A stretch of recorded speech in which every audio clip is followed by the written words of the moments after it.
1979, the year when British politics was transformed by the election of a new Prime Minister.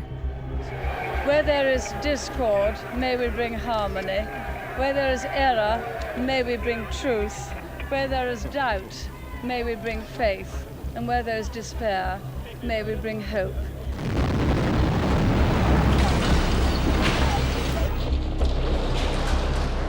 The IRA that confronted Margaret Thatcher was fighting a long war to wear down Britain under a new generation of leaders like Gerry Adams.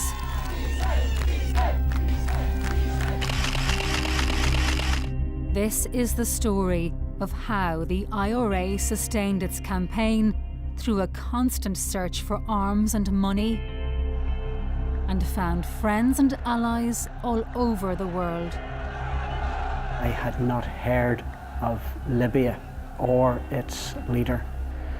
It was quite a sensation at the time. The IRA's Libyan link was a Catholic priest, identified by Mrs Thatcher as a key arms smuggler. So when she linked you to Hyde Park, when she linked you to Brighton, she was right? Absolutely, 100%. But even as the IRA succeeded in gearing up for decades of war, its leadership opened up a new front for the Republican movement that would challenge its commitment to violence. There was Adams, McGuinness. They'd no intention of continuing the war. This is the story of how the IRA sought a political future in the shadow of the long war. This is the story of the gun and the ballot box.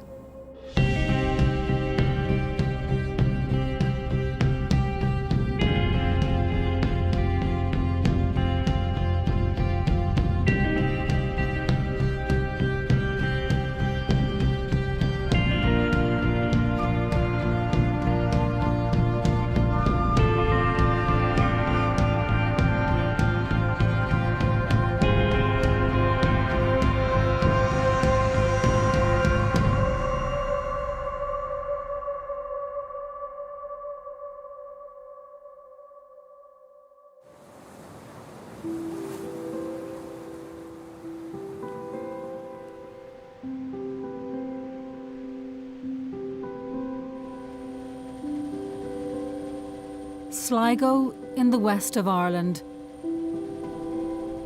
August 27th, 1979, a day like no other in the Northern Ireland conflict.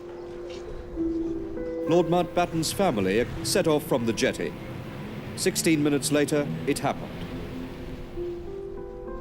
The Queen's cousin, Lord Louis Mountbatten, was killed by an IRA bomb alongside 3 others, including his 14-year-old grandson and another teenager.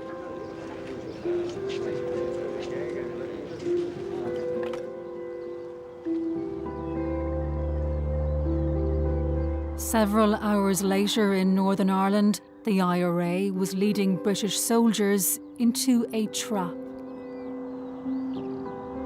I was listening to everything, every radio transmission, and it became clear from a fairly early stage that there had been an explosion. And then you heard on the radio net the parachute regiment patrols being called and simply not answering. They weren't answering because they were dead. As other troops moved in, a second bomb exploded.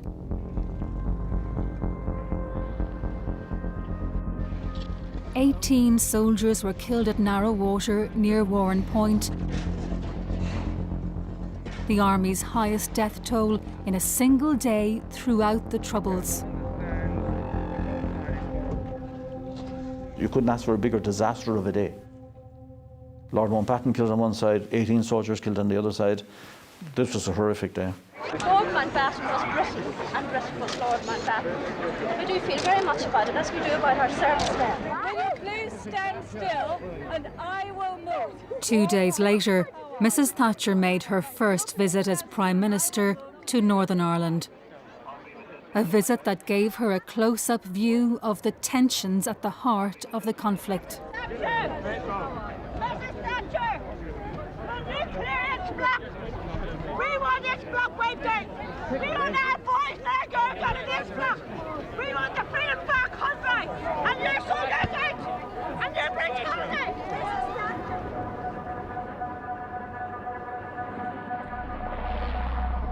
That same day, Mrs Thatcher visited South Armagh, an IRA heartland on the border where the British Army believed the 2 bomb attacks were planned. Patrick Mercer was among those soldiers who met with the Prime Minister. South Armagh was really difficult. These terrorists were dangerous, they were well motivated, they were very hard to penetrate, and they were quite brave, which again differentiated themselves from other bunches of terrorists. Kieran Conway became the IRA's Director of Intelligence in the early 1970s. South Armagh was the outstanding area, not just operationally, but in the support it could give to other units. They were never less than generous with their assistance. They just had that, ability to handle anything. They were outstanding.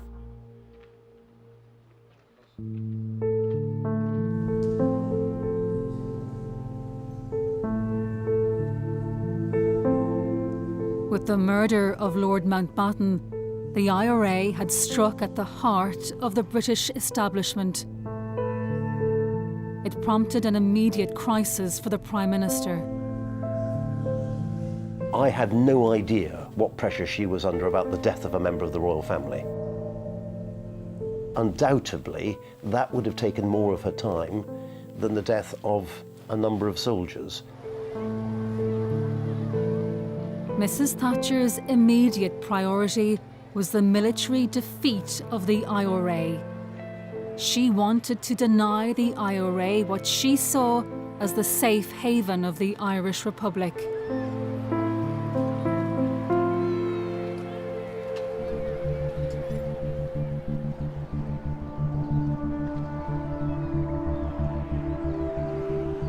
This is narrow water where the bombs were detonated.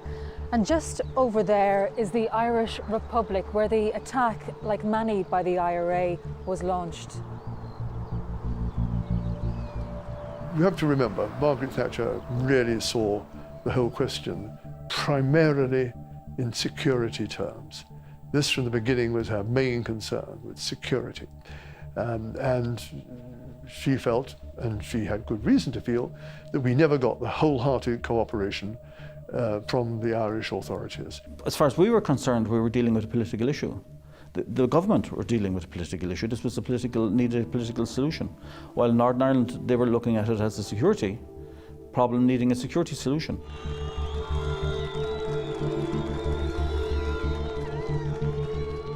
The IRA had announced its ambition and ability to the new Prime Minister in brutal terms.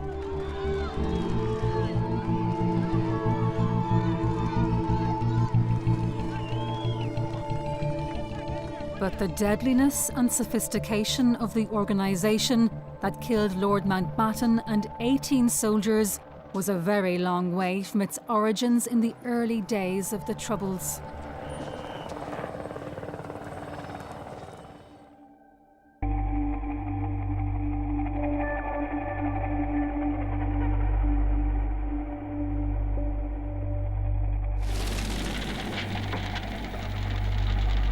The burning of Catholic houses in Belfast in 1969, when residents were driven from their homes by loyalists.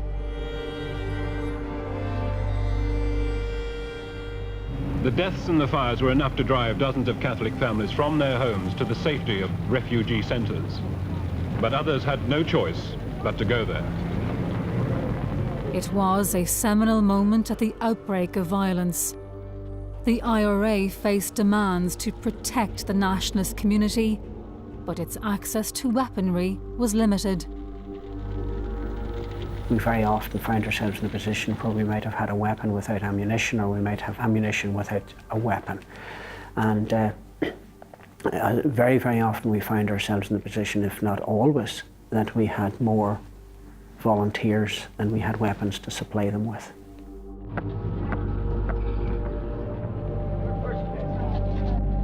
What few weapons the IRA could obtain were at constant risk of seizure by police and army. But coming of age was a new generation, determined never again to be without the means to defend their areas and take on the British Army.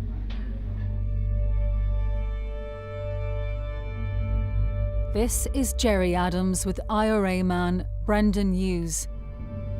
In an interview to be kept secret until his death, Hughes said Adams sent him to New York in the early 1970s to smuggle back stocks of a rifle called the Armalite. The weapon of choice for the US military, it became a symbol of the IRA's armed campaign. I think we did push the war forward more than anyone else did. And I think Gerry Adams was largely responsible for that, but it was because it was Gerry that sent me to America, right, to get Armalites.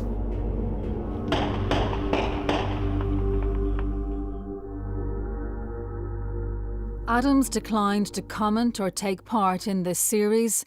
He has long denied being in the IRA and says Hughes told lies about him.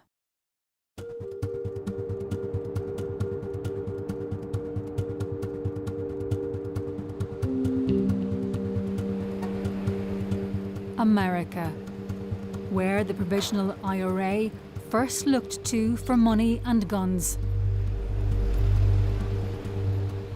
The Irish diaspora has played an integral role in the direction of the Republican movement, which is why the influence of Irish America is central to the story of the Troubles.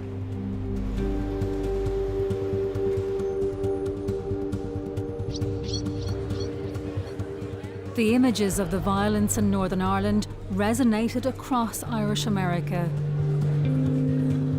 Irish Northern Aid, or NORAID, was set up to raise money for families of IRA prisoners.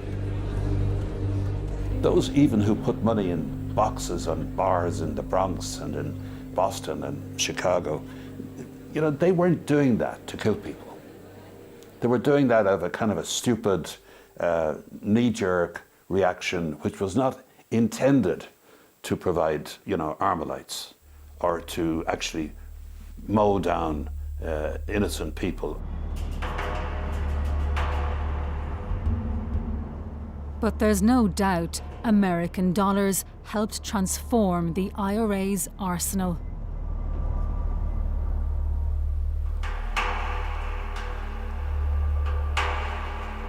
In 1972, the IRA hired an aircraft to deliver guns and even rockets as part of a secret mission.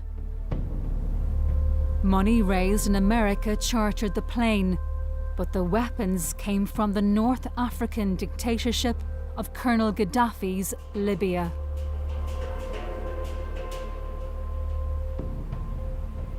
This is a DC-3, the model of aircraft used by the IRA to fly a consignment of arms from Tripoli to Ireland in November 1972, and it was the first tangible indication of the scale of weaponry Gaddafi was willing to supply to the IRA.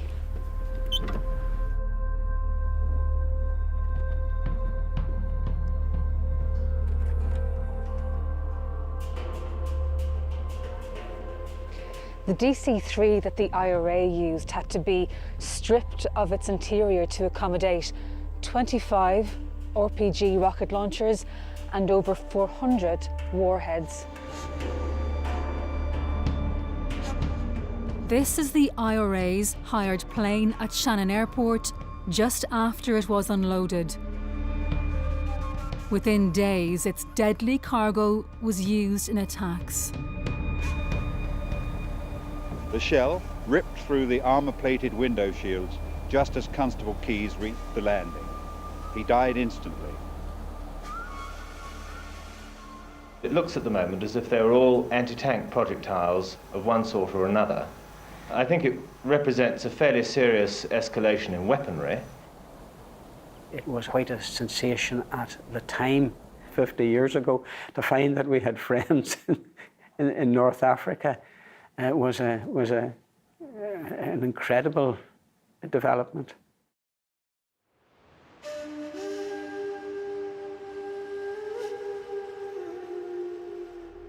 The Libyan regime maintained its links with the IRA through middlemen.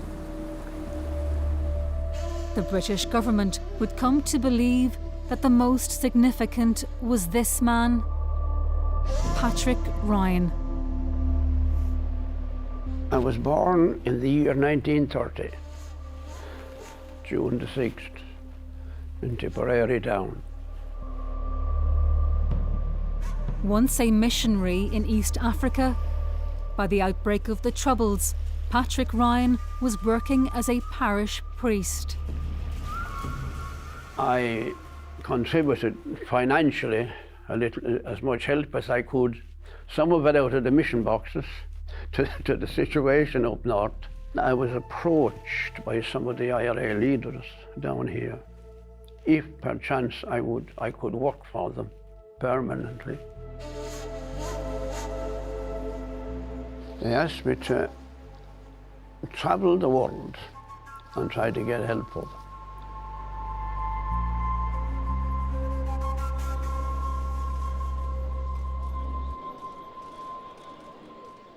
Libya's Colonel Gaddafi saw the IRA as comrades in arms fighting British imperialism. The link between his regime and the IRA was Patrick Ryan. He was a fine fellow, one of the best I ever met, and we got on very well.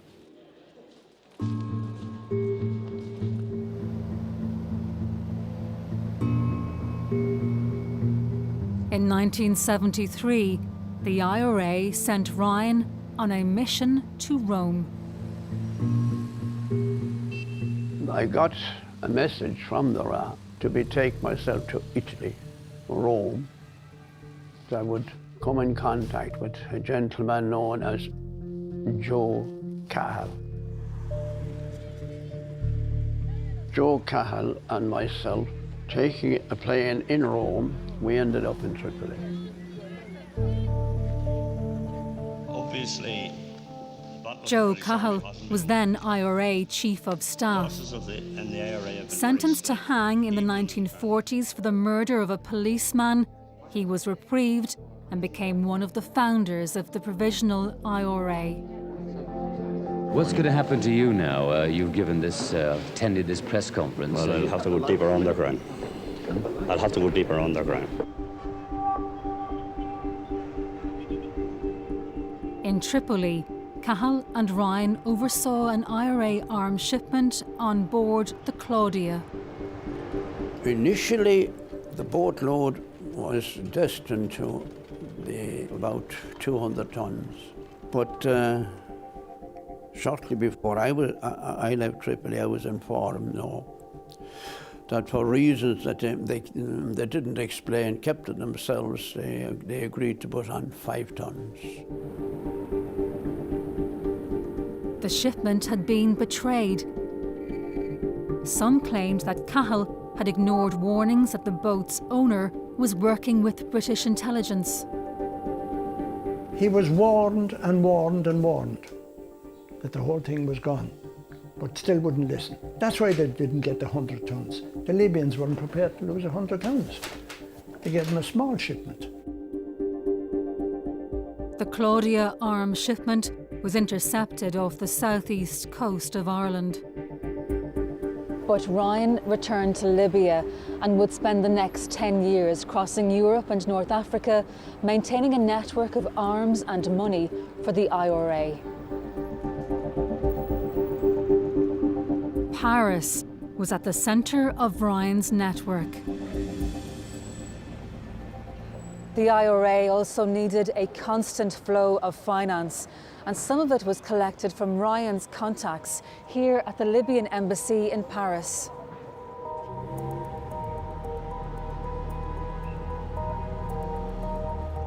Ryan deposited the cash in a Swiss bank account for use by the IRA. I had this camper van that travelled all over Europe. Switzerland, Andorra, Monte Carlo, Luxembourg. If you arrived in at 50,000, nobody asked any questions. You were doing considerable business with the bank. You were exchanging rather unusual sums of money. Ryan's supply line was transforming the IRA's war, helped also by an IRA man working on a car ferry between Ireland and France. Sometimes I get a money transfer, and whenever I got that, then we have to get somebody to change it. Did you have any idea of how much was in any of those transactions? I would say there's probably about $250,000 in each one.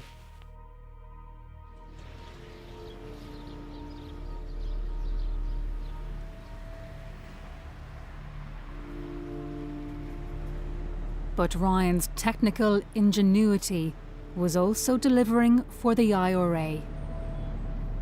I spotted these things, these little timers. It rang a little bell to remind you, you better get back to your car, that your money had run out.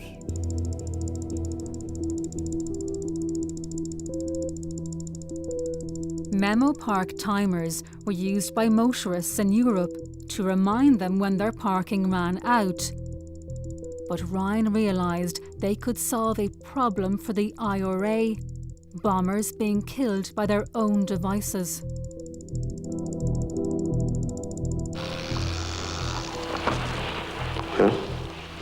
So your debt is the last thing to connect. Your timer preset. This was the most dangerous moment for IRA bomb makers. Many had been killed arming explosives.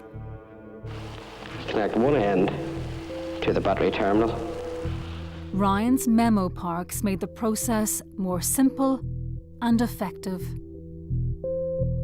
I turned out a device that was foolproof against any Iran man. Even if he tried, he couldn't kill himself planting a bomb. And that became extremely successful. Most of them never knew where it came from. They just took them and used them.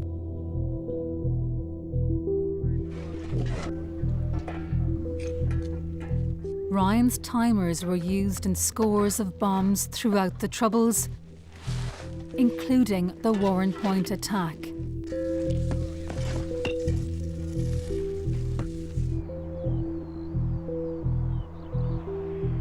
But as the IRA's ability to wage war increased, some of its leadership were also looking to develop its political strategy. Our organisation is very slow in involving itself in community affairs. And sometimes I think that perhaps we hope to free the people, whether they wish to be freed or not.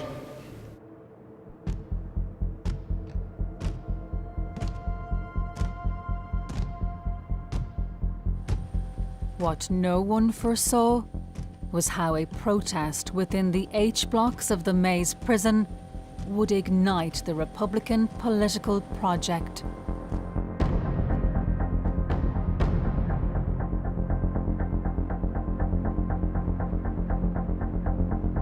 The government had stopped treating jailed Republicans as prisoners of war.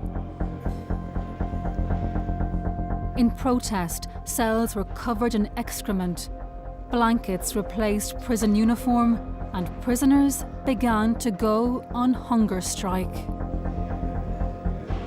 That's what political status means.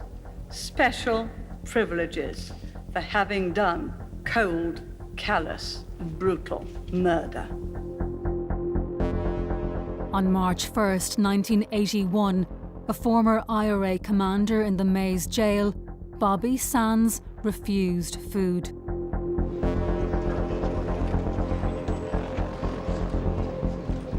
With the wave of public support for Sands and others on hunger strike came a political opportunity for the Republican leadership. Sands was put forward as an independent candidate in a by-election in Fermanagh, South Tyrone. I declare that Bobby Sands has been duly elected to serve as a member for the 3rd constituency. The IRA prisoner and hunger striker was elected to Westminster and died on day 66 of his strike.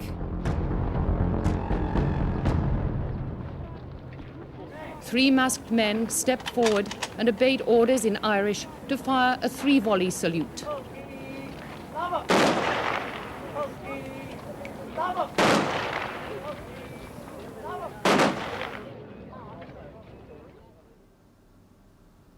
Tommy McKerney was among those in prison who took part in the hunger strikes. It was certainly devastating. Bobby had spent almost 2 years in the same wing with me before that. I knew him. And then the other 9 today, many of whom I knew very, very well. It's one of the more difficult periods of my living memory. 10 men had starved to death before the protest ended. Margaret Thatcher became a figure of hate to Irish Republicans. She had perhaps a sneaking admiration for the courage of the people who had been prepared to go the whole length. But her predominant feeling was she had been right, and so she would continue the very tough line she took.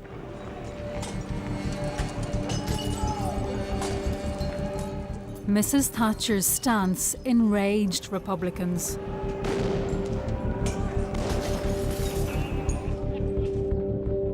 But the Irish nationalist support it unleashed offered the movement a powerful new weapon: politics.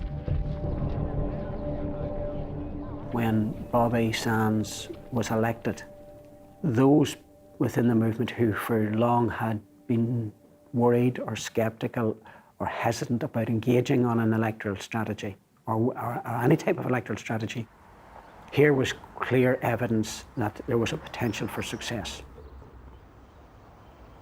The hunger strikes had provided the Republican movement with an unprecedented level of popular support, a transformational moment in the conflict. Republicans would speak of seizing power with an Armalite in one hand and a ballot paper in the other.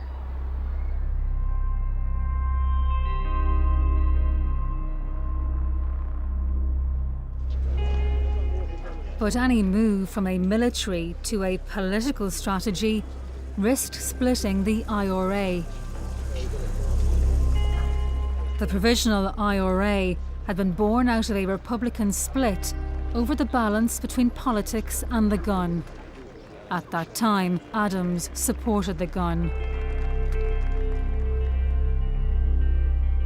Those on the other side decided to follow a political strategy, abandoning the traditional Republican policy of abstentionism in order to be able to take seats in the Irish Parliament, the Dáil.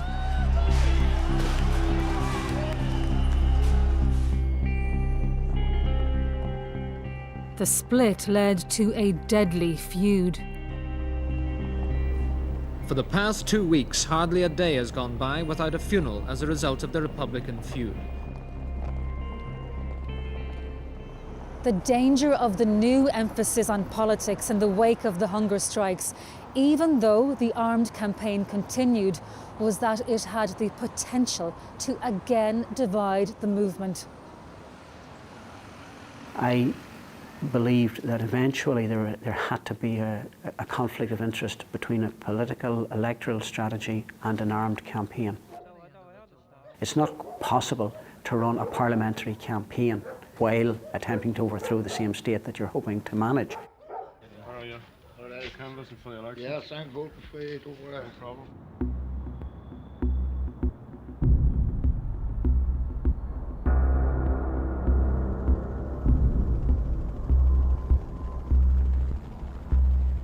But for most Republicans at the time, politics was merely a tactic.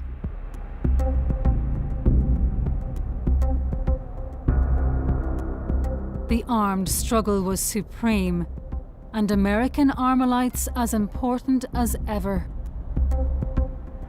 It's this place that's so important for the IRA in its search for weapons and money to fight its war.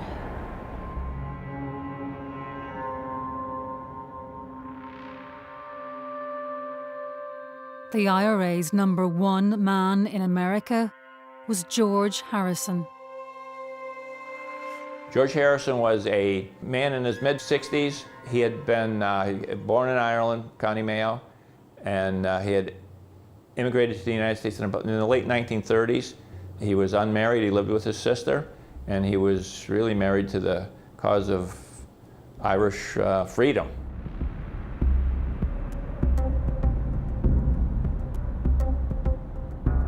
Harrison hosted secret trips by IRA leaders, including Martin McGuinness, underlining his importance. Met Martin McGuinness here.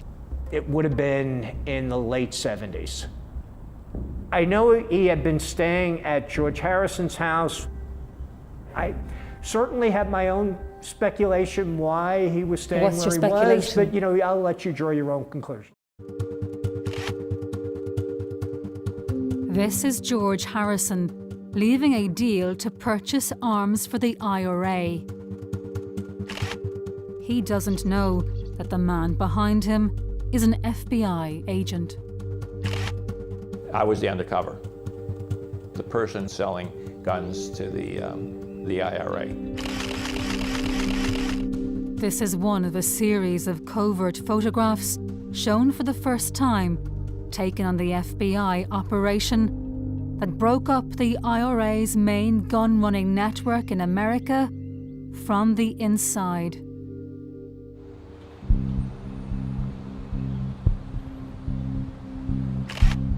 Brooklyn, New York City. Harrison's home here became the focus of the sting. The FBI went undercover here in Brooklyn and wiretapped the heart of the IRA operation.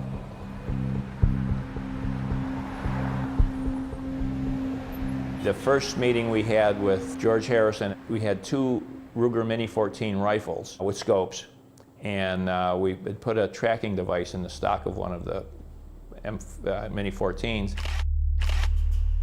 I was wired up, recorded the conversation, and then George was looking for 20mm cannon ammunition. They wanted something to bring down helicopters, and that was what they thought they would use the 20mm cannon for. I left. We had 24-hour surveillance on that rifle with the beeper, the tracking device. But in a moment of panic, the FBI suspected the weapons were being moved and arrested Harrison. With Harrison in custody, FBI raids uncovered a huge IRA stockpile of weapons. We had a flamethrower, the 20mm cannon ammunition, plenty of rounds of ammunition. A number of IRA members were swept up in the operation. Among them a former Chief of Staff, Joe Cahill, at large once again following his arrest on board the Claudia. He used to wear wigs, and he'd take the wig off and then say, "Ha-ha, you didn't know it was me," to different people. So, and I know he stayed with George Harrison also. We had information that he was going to be at a NORAID fundraiser.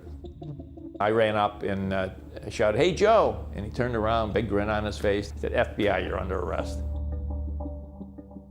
The FBI sting also brought in the founder of NORAID, Michael Flannery. He was the money man for George Harrison, for the shipment that we arrested them all on.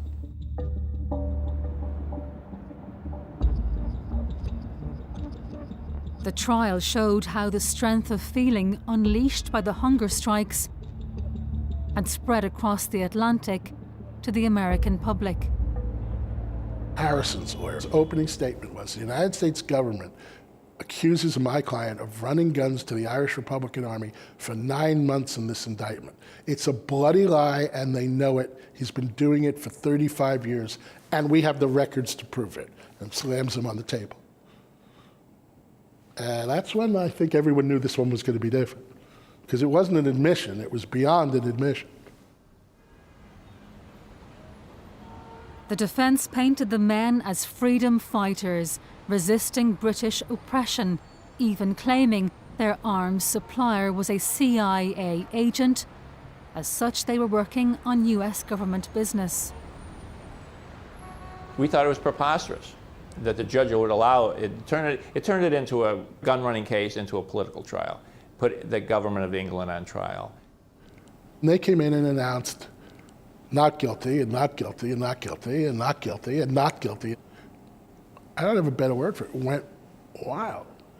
The Irish court clerk from one of the judges stood up in the back with his fists in the air yelling, "IRA, IRA," all the way, until someone came and pulled him out, reminding him that he worked for the system. And of course, the aisles were blocked and everybody's fighting their way up and down. And in the middle of everything, George says, "I want my guns back." The first time Irishmen have been acquitted of gun running, and it's also the first time they've said, "Yeah, we did it," and we're proud of it.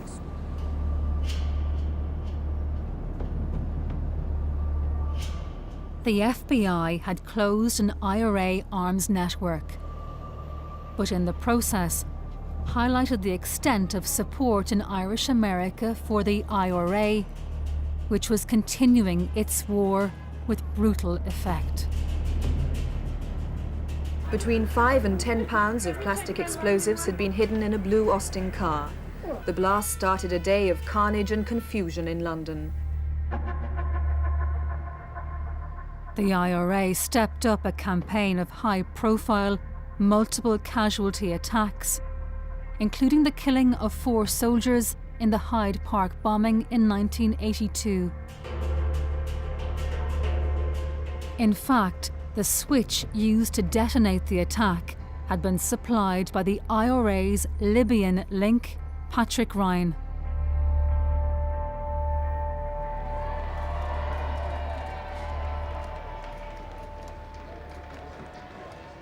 Mrs Thatcher's government was re-elected in 1983. And in a stunning development, Gerry Adams was also elected as the MP for West Belfast. Though in keeping with the policy of abstentionism, he refused to take his seat. Do you not think that for the Republican movement, perhaps the way forward now should be the ballot box, should be constitutional politics? That's a question that has to be put to the British government. If they listen to the ballot box, then no one will be reaching out for an arm out.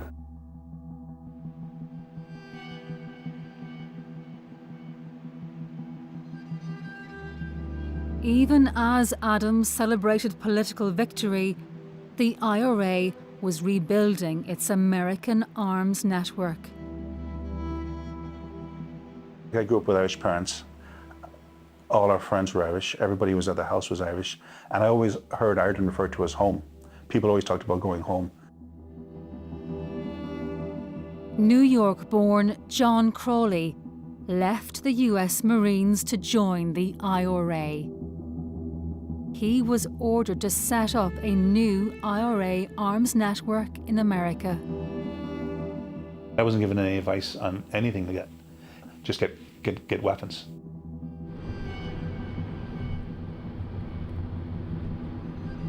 Crawley's gun-running network took root in Boston.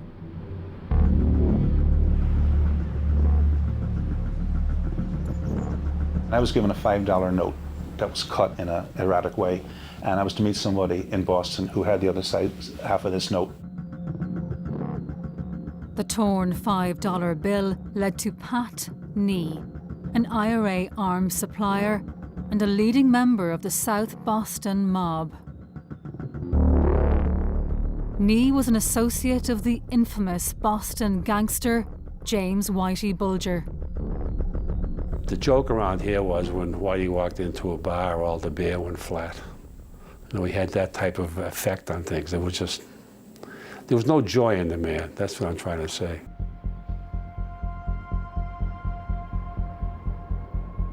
Gloucester, northeast of Boston. It was from here that the IRA would launch a major operation to transport arms across the Atlantic. Total cost was in the 1.2 million over a 2-year period. The boat being the most expensive, I think that cost 400,000. Fishing boats are expensive. Where was the money coming from? Local criminals who were persuaded to donate, to be our friends, you know.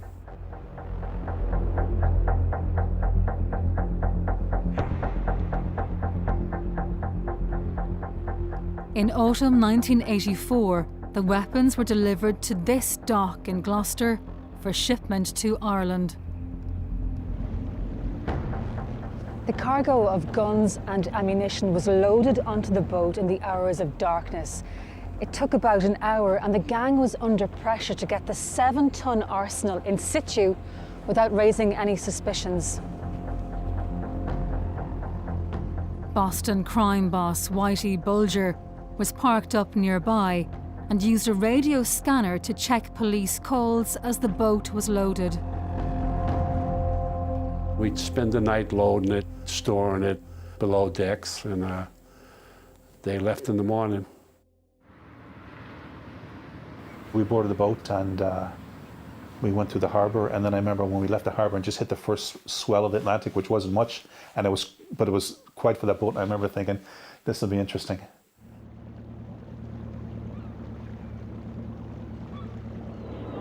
So the water in Gloucester Harbour today is relatively calm, but once you go past the breakwater, that brings you out into the wilds of the Atlantic. They, of course, travelled on 3,000 miles towards the Porcupine Basin. That's off the County Kerry coast.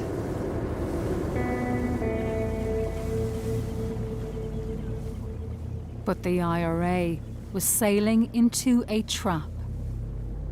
An IRA informer working for the Irish police had betrayed the operation.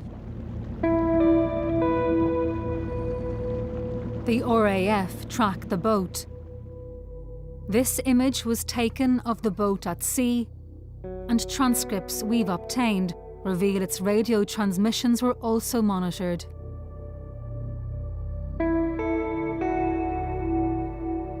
After the weapons were transferred to an Irish trawler, the shipment was intercepted by the Irish Navy.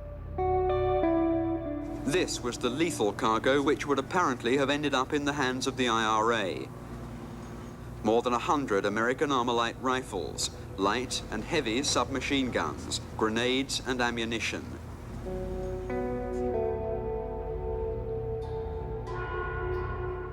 The IRA had suffered a significant setback.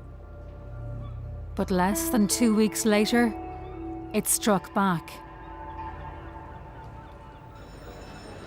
The explosion came just before 3 o'clock. Most of the residents were asleep. Some were still socializing in the bars as the hotel was ripped apart.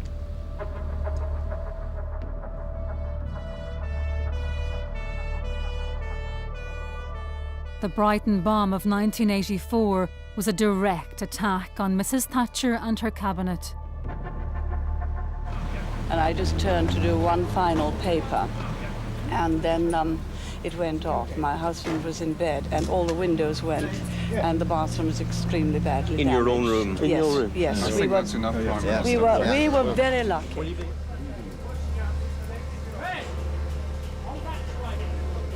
The bomb killed 5 and injured many more including senior cabinet member Norman Tebbit and his wife, who was left paralysed.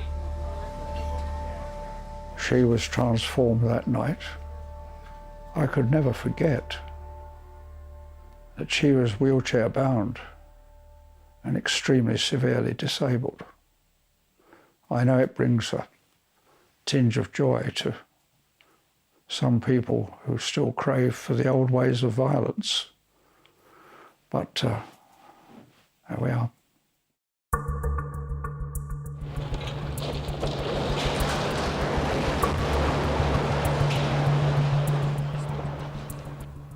Recovered from the rubble were fragments of a Memopark timer of the type supplied to the IRA by Patrick Ryan. The extent of Ryan's role with the IRA was later revealed in a record of discussions between the Prime Minister and the Irish Taoiseach.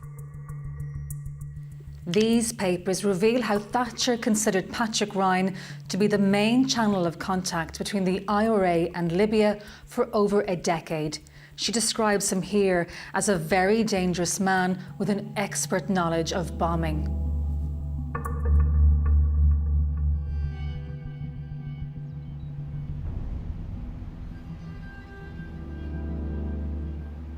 To go back to what Thatcher had accused you of being involved in, were you involved in any of the incidents that I would say most of them. One way or another, yes, I had a hand in most of them. Yes, she was right. So when she linked you to Hyde Park, to Brighton, she was right? Absolutely, 100%. Oh, yes.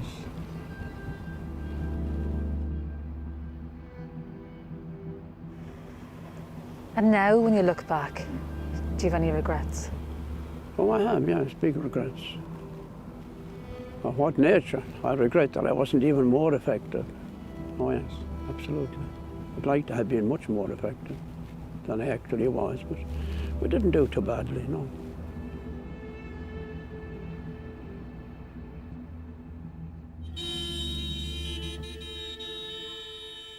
The IRA's violence did not stop Sinn Féin making gains in the 1985 council elections.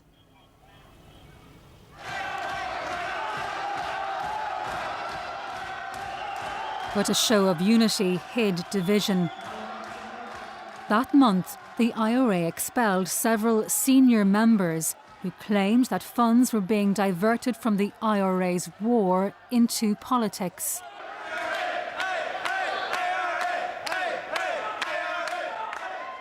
Any suggestion the IRA would be eclipsed by politics was banished by the leadership.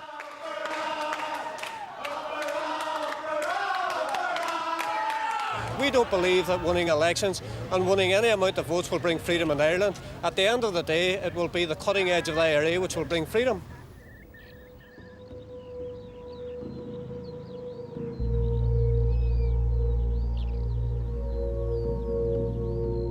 Nowhere was the so-called cutting edge of the IRA more evident than along the border. The IRA dominated South Armagh. What the British termed bandit country was in effect the IRA's killing fields.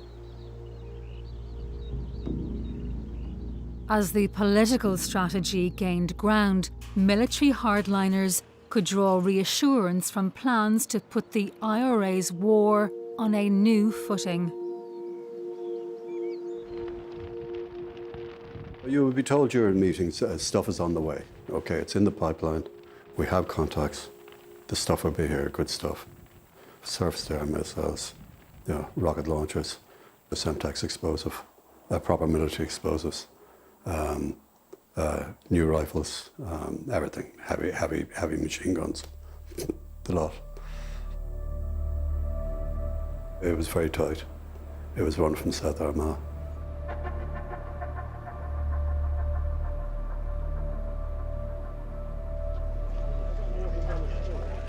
The arms came into Ireland just as the London and Dublin governments were stepping up their fight against the IRA.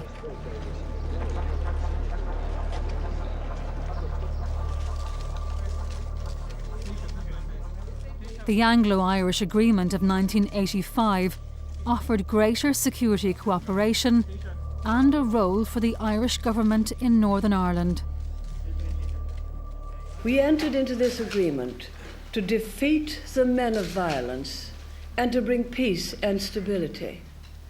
We enter into this agreement in good faith. The agreement's Irish dimension was aimed at countering IRA support.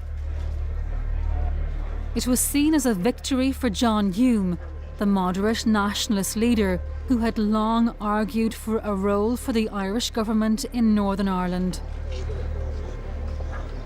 I remember the day that it was signed. I scripted the few words for the Taoiseach to say to the nationalist people in the Northern Ireland, inviting them to lift up their heads. Everything had changed, and it had. Nationalists can now raise their heads, knowing that their position is and is seen to be on an equal footing with that of members of the Unionist community.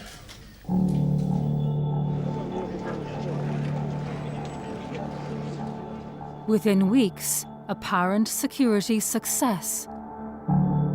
Irish authorities uncovered a huge stockpile of arms, but had only actually scratched the surface.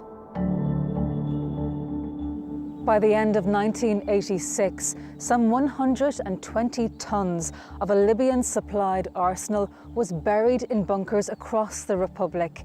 The IRA had enough material to continue its armed campaign indefinitely.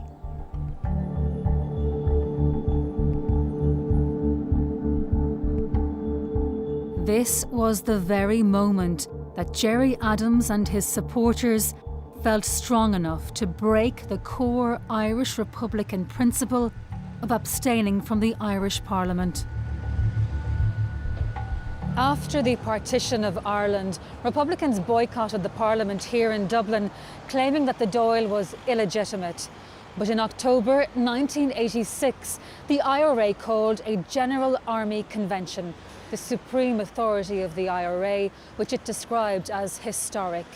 Those present were told that weapons were en route, and the leadership asked delegates to advocate the taking of parliamentary seats in Dublin. The IRA approved the monumental shift. I was there. It was a cinema, a smallish country cinema, and there was plenty of room for, I think there's maybe 70 people there. Now, there are complaints afterwards that people had not been picked up. I believe that's probably true, that the numbers are manipulated to give the yes side a majority.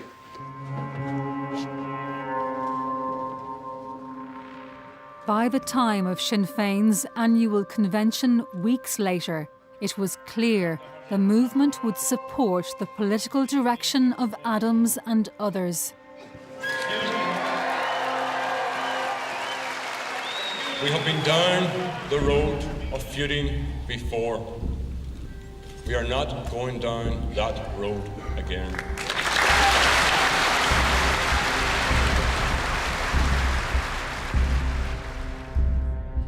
But some older Republicans, including veteran IRA leader Rory O'Brody, left, fearing the military campaign was being run down.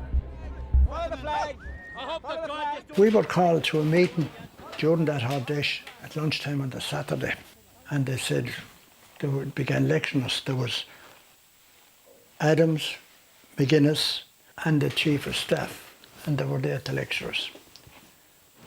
And by Jesus, we told them to F off at that time. We were not accepting it. They were going to continue the war. No, they wouldn't continue the war. They had no intention of continuing the war. I think there was a major contradiction between looking for parliamentary seats and fighting a war.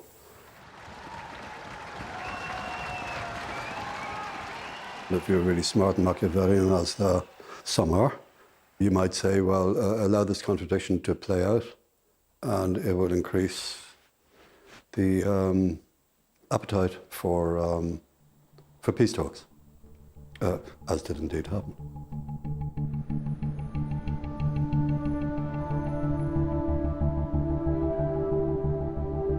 In fact, months before, Gerry Adams had already started to secretly explore a political resolution to the IRA's campaign. I have the highest respect for your ideas and everything else, because you're a man of peace. In May 1986, Adams approached the nationalist leader John Hume through priests in this Belfast monastery. We've obtained a remarkable letter from the priests to John Hume saying Adams was offering direct dialogue, which they believed would lead to a political alternative to the armed struggle.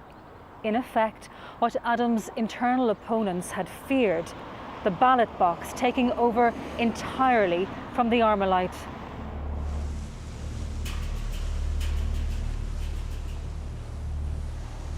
In late 1987, the scale of Libyan aid to the IRA was revealed. The French authorities found 20 SAM missiles in the cargo, several thousand Kalashnikov rifles and 10 tons of shells, among other things. Also on board, Semtex, a powerful plastic explosive.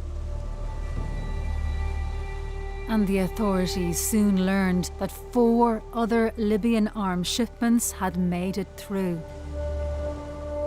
This was a major intelligence failure. These were 4 large shipments of weapons that came into our republic, to one of our ports, transported within our country, hidden within our country, and then transported to Northern Ireland.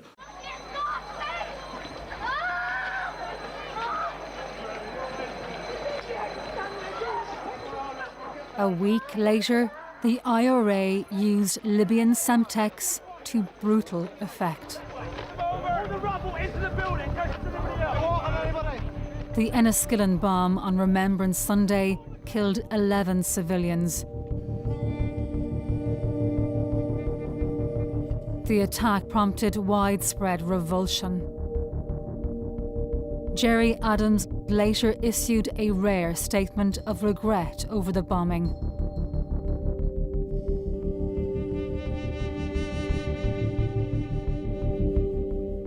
The Republican leadership was acutely aware of how IRA atrocities, and in particular the killing of civilians, could affect its own political ambitions.